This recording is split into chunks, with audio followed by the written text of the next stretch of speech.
Hello, I'm Jeff Mayuiers, Council Chair for MD11 2020-2021. I'd like to start off by saying what an honor it's been to serve this year's Council of Governors.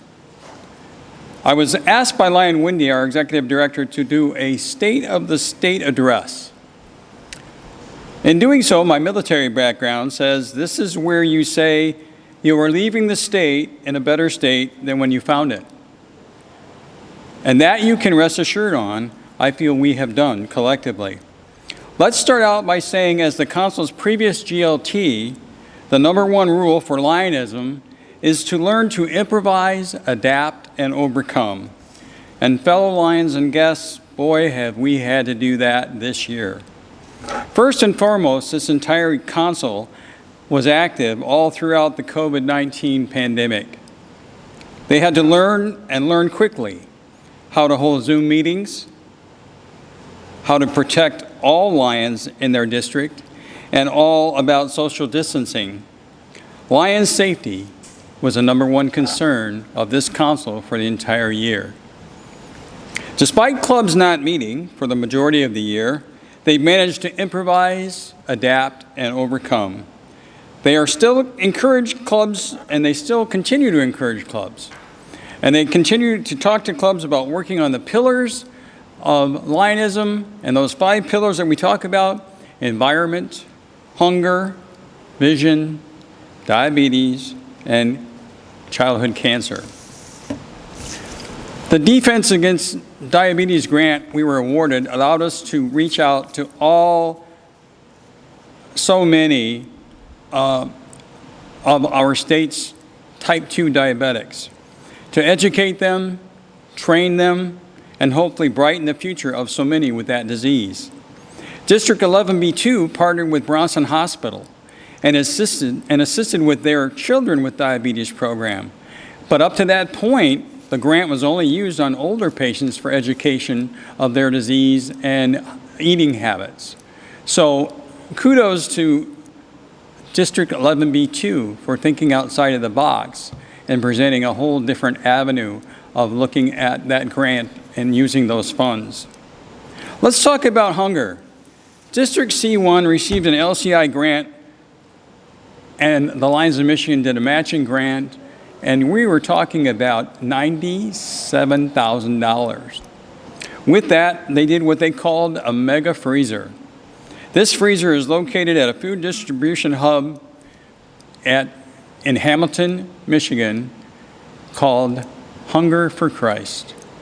We got to tour that today, and I can just tell you how moved we all were to see this in action and to know that our efforts are serving so many Lions and so many communities and so many people in need, and actually doing something for our hunger program. I'd like to thank the committee chair, Past District Governor Lloyd Foster, and his committee for a job well done. Childhood cancer has been another area Lions clubs from all over the state have accepted the challenge and tried very hard to start making a difference for kids. Maggie's Wigs has been one of the number one focuses that we actually focused on, and the results have been remarkable statewide. Committee Chair Laura Hunt, Vice Chair Peggy Allen, and SD10 Chris Smith. I mean, they deserve all of our thanks, and they deserve our praise for their efforts and a job well done. Now let's talk membership. At a time, Lioness clubs are met with a final option: join Lions or cease to exist. Our entire council knew this would and could be a very tough transition. While several of the Lioness clubs were frustrated and just decided to disband, others were able to listen to the district council or to the district governors, and they decided to successfully embrace the change. District C2, that belongs to District Governor Kurt Stroman, chartered 3 Lioness clubs and converted them to Lions clubs. He also had 1 Lioness club become a branch club, adding a total of 62 new Lions to their district. That is what membership and membership change, thinking outside of the box, is really all about. All of our district governors bought into the original, North American Membership Initiative as it was rolled out. They embraced it. Not only the training and the leadership, but the concept of a bottom-up approach really made them feel like they could collaboratively make a difference. This new initiative now operating is called Global Membership Approach. It has already began to get positive results, and I'd like to tell you about them.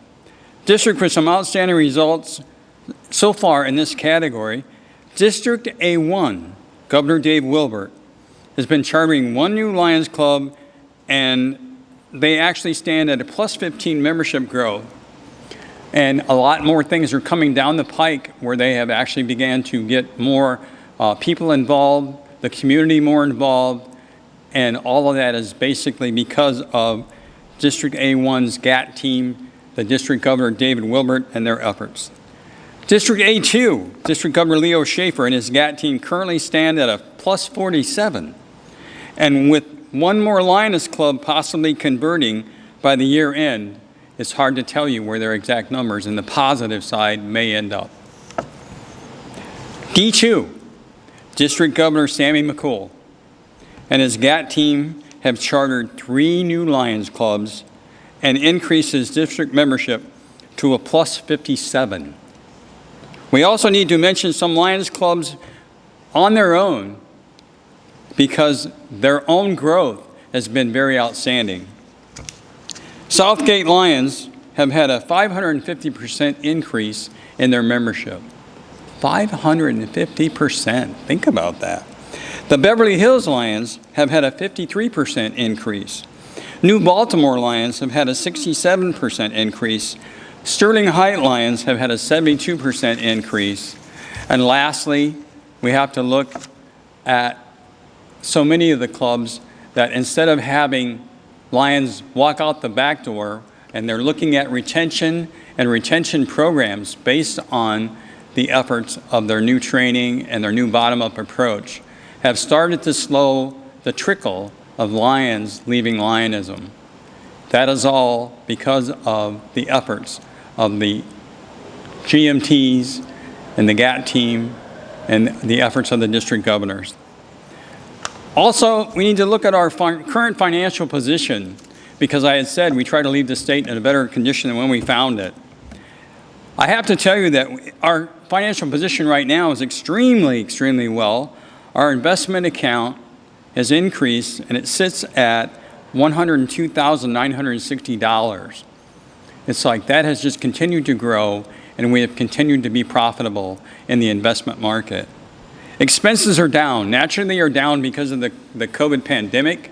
We have not been moving things. We have not been doing a lot of things. So therefore, we've been able to take those funds, redirect them where needed, or yet hold on to them and help them so that they increase in value and we can use them a little bit more down the road.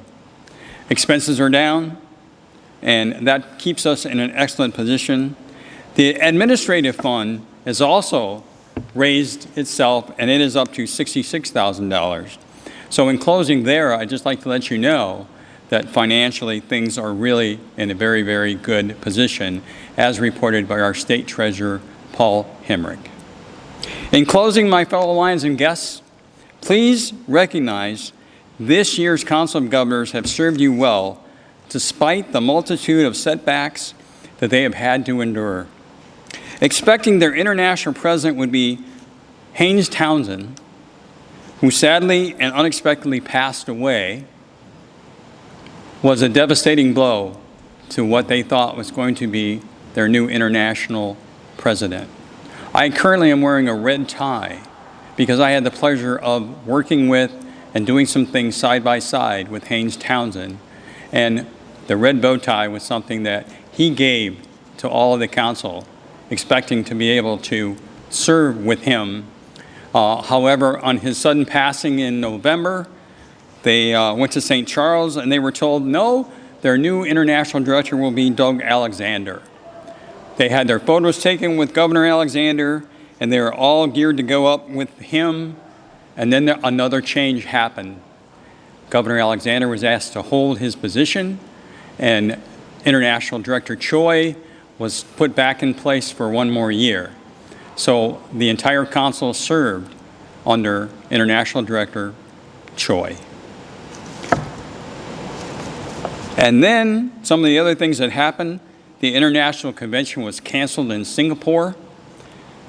So when that happened, there was no ribbon pulling.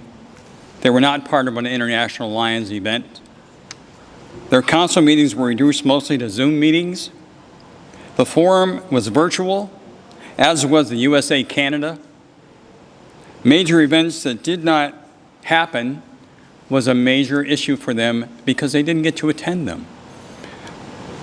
And here in the end, their state convention, where we gathered to help collaborate and actually celebrate their successes, has been canceled as well and moved to a virtual setting. Success has been made. Many of their own district conventions have had to be postponed, canceled, or gone virtual just because of the pandemic. A lot of them have elected to do possibly a one-day convention. And they continue to do exactly what they were trained to: improvise, adapt, and overcome. Let us not forget this Council of Governors of 2020-2021, for they were the first on so many levels. They deserve our praise, our respect, and our gratitude for more than a job well done. Thank you, Lions. I appreciate the honor of being the council chair this year.